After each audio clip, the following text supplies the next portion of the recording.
자, 요즘 테크 기업들이 그야말로 천문학적인 돈을 쏟아붓고 있는 곳이 있죠. 바로 AI 전쟁이라. 하지만 진짜 재미있는 건 정작 돈을 제일 많이 쓰는 기업들이 이 전쟁에서 질 수도 있다는 거예요. 오늘 다룰 내용에서는 기존 거대 기업들이 빠진 치명적인 함정과 이 틈을 타서 최종 승자를 노리는 한 하드웨어 거인의 놀라운 전략을 파헤쳐 보겠습니다. 일단 이 숫자부터 한번 보실까요? 6,700억 달러.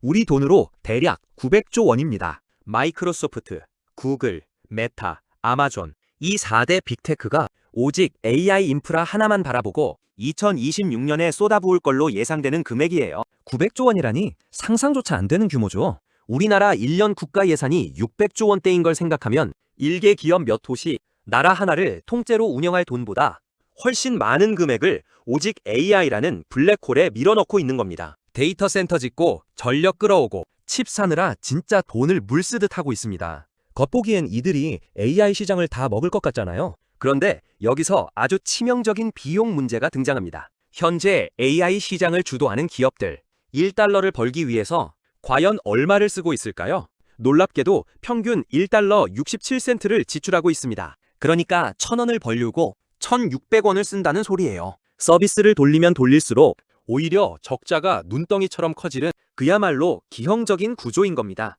대체 왜 이런 일이 벌어질까요? 이게 바로 클라우드 AI의 함정입니다.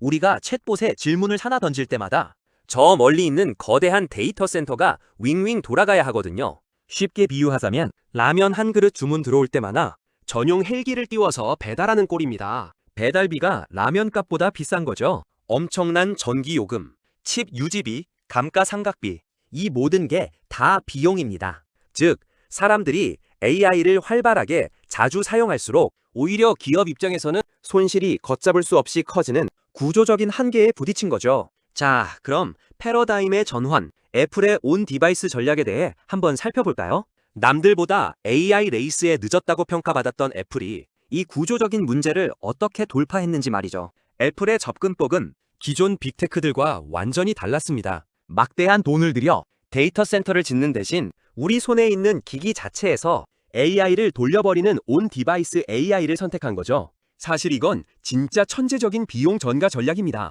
클라우드에서 AI를 돌리면 그 막대한 전기세는 서버를 가진 기업이 내야 하잖아요. 그런데 우리 폰에서 돌리면 어떨까요? 맞아요. 스마트폰 충전하는 전기세는 우리, 즉 소비자가 냅니다. 기업 입장에선 중앙 집중형 발전소를 짓는 대신 전 세계 사용자들에게 각자 휴대용 발전기를 하나씩 들려준 셈입니다. 결국 애플 입장에서 AI를 구동하는 한계 비용은 사실상 0원이 되어버리는 거죠. 물론 이게 하루아침에 뚝딱 된 건 아닙니다. 애플은 꽤 오래전부터 아주 조용하게 하드웨어 해자를 파고 있었거든요. 벌써 수년 전부터 자체 설계한 칩에 뉴럴 엔진이라는 AI 전용 프로세서를 꾹꾹 눌러 담아왔습니다. 여기서 애플의 진짜 무서운 점이 나옵니다. 다른 기업들이 엔비디아의 AI 칩을 한 개라도 더 확보하려고 줄을 서고 있을 때 애플은 이미 자신들의 아이폰과 맥북에 최적화된 맞춤형 AI 엔진을 직접 설계해 박아놓고 있었던 거죠. 이건 기성복 시장에서 옷을 사오는 게 아니라 내 몸의 치수를 완벽히 재서 만든 비스포크 슈트를 입는 것과 같습니다.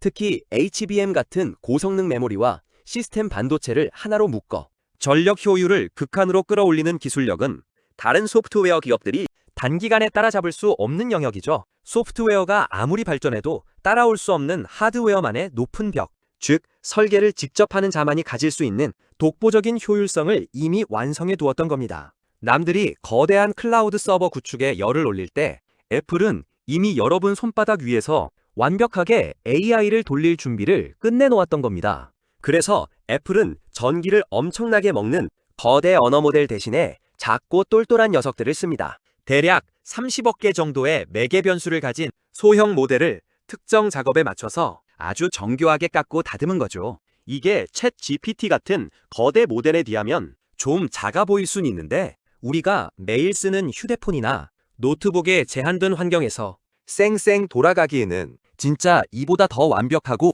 영리한 사이즈가 없는 겁니다. 비유하자면 모든 걸 다 아는 백과사전 전체를 들고 다니는 대신 내 일상에 꼭 필요한 정보만 담긴 고성능 수첩을 주머니에 넣고 다니는 방식입니다. 그럼 사용자 입장에선 뭐가 좋냐? 우선 먼 서버까지 다녀올 필요가 없으니까 시리가 훨씬 똑똑하고 빠르게 내 폰의 복잡한 앱들을 직접 제어할 수 있게 됩니다. 예를 들어 볼까요?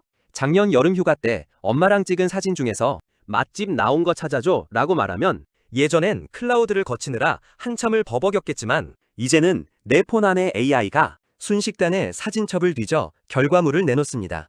혹은 비행기 모드에서도 인터넷이 안 되는 깊은 산속에서도 내 이메일을 요약하거나 일정을 정리하는 게 가능해집니다. 내 소중한 사생활이 담긴 데이터들이 폰 밖으로 단 한 발짝도 나가지 않으면서도 속도는 압도적으로 빠른 거죠. 게다가 개인정보가 폰 밖으로 나가지 않으니까 압도적으로 안전하죠. 사용자한테는 최고로 프라이빗하고 빠른 경험을 주면서 애플 본인들은 서버 유지비를 단 한 푼도 안 내는 완벽한 윈윈 구조를 만든 겁니다. 그리고 이 전략에 쐐기를 막는 엄청난 숫자가 하나 더 있습니다. 바로 22억. 이게 무슨 숫자냐면요. 지금 이 순간 전 세계에서 실제로 켜져 있고 매일 사용 중인 애플 기기의 개수입니다. 단순히 기기 성능이 좋다는 걸 넘어서 이미 전 지구인 4명 중 1명의 주머니 속에 자신들의 AI 생태계를 쫙 깔아둔 상태라는 뜻이죠. 점유율을 한번 볼까요? 스마트워치 47%, 태블릿 40%, 스마트폰 20%, 프리미엄 기기 시장에서는 그냥 애플이 압도적입니다. 만약 애플이 내일 아침 애플 인텔리전스를 일괄 업데이트한다면 자고 일어난 22억 명의 일상에 곧바로 AI가 심어지는 겁니다. 구글이나 오픈 AI가 유료 회원을 한 명씩 모으기 위해 고군분투할 때 애플은 이미 전 세계 프리미엄 장비 사용자 22억 명을 확보한 채 게임을 시작하는 셈이죠. 이런 플랫폼을 가진 회사는 지구상에 유일무이합니다. 자, 여기서 아주 흥미로운 질문으로 넘어가 보겠습니다. 하드웨어 해자. 과연 진짜 권력은 대체 누구에게 있는 걸까요? IT의 역사를 보면 항상 답은 명확했습니다. 최종 사용자와 직접 만나는 관문, 즉 하드웨어 플랫폼을 쥐인 기업이 언제나 슈퍼갑이었거든요. 구글이 아이폰에서 기본 검색 엔진 자리를 뺏기지 않으려고 매년 애플한테 수십조 원 단위의 돈을 갖다 바치는 것만 봐도 알 수 있죠. 아무리 대단한 소프트웨어를 만들어도 결국 사람들이 매일 쓰는 기기에 들어가지 못하면 아무 소용이 없는 겁니다. 백화점을 아무리 화려하게 지어도 정작 백화점 입구 문을 열 수 있는 열쇠를 애플이 쥐고 있다면 상인들은 애플에게 월세를 낼 수밖에 없습니다. AI 시대에도 이 생태계의 법칙은 그대로 유지됩니다. 남들이 수백조 원을 활활 태워가며 클라우드 경쟁을 할 때 애플은 아주 여유롭죠. 머리 아프고 돈 많이 드는 거대한 연설은 그냥 구글이나 오픈 AI 같은 파트너들한테 넘겨버리는 겁니다. 너희가 돈 써서 계산해? 대신 이 기기의 주인과 만나는 문지기 역할은 철저하게 내가 독점할게. 바로 이겁니다. 최근 금융권의 전문가들도 이 거대한 구조적 우위를 짚어내기 시작했습니다. 자기 돈 펑펑 쓰면서 무리하게 거대 모델을 직접 만드는 대신에 경쟁자들이 피 터지게 만들어 놓은 인프라에 아주 영리하게 무임승차하는 전략. 자본 지출에 굉장히 깐깐한 애플의 이 태도가 결국엔 완벽한 신의 한 수가 될 수 있다는 거죠.